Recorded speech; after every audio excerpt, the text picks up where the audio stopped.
Hi everyone, today we're going to see how to install Gemma 4 using Ollama. First, let's head over to the Ollama website where you can explore all the details about the model. Here, you'll find everything about Gemma 4, including its features and capabilities and their models list. But before we can install Gemma 4 model, we need to have Ollama installed on our system. So let's go back to the homepage and select Download Ollama. From here, we'll choose the Windows version to get started.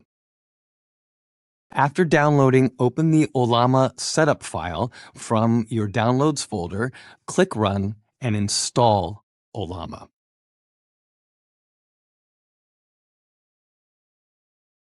Once Ollama is installed, open the app from the search bar and take a quick look around to make sure everything installed correctly.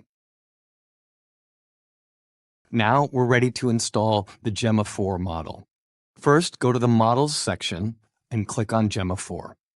Scroll through the model list, and here we'll choose the E2B model. It's smaller and perfect for laptops. Next, you'll see the download command for the E2B model. Let's copy it. Then open the command prompt by searching for it in the search bar. Paste the command and press Enter to start downloading the model.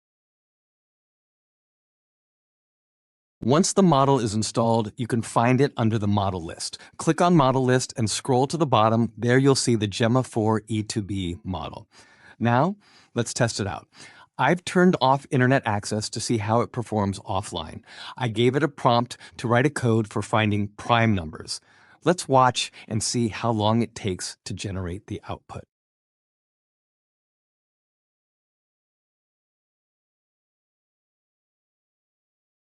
The model has started processing. You can see it works step by step, analyzing all possibilities from basic to advanced, and finally delivers the output. The output looks good, but the thought process took quite a while. For me, it took over 20 minutes because I had several applications running in the background, which slowed things down. If you want faster results, make sure your system has more than 8 gigabytes of RAM and try to close any other apps while running the model. As you can see, the code output is accurate and thorough, covering everything from basic steps to more advanced logic. Enjoy running your AI model locally. Comment below what you'd like to see in the next video. Like this video, subscribe, and turn on notifications for more.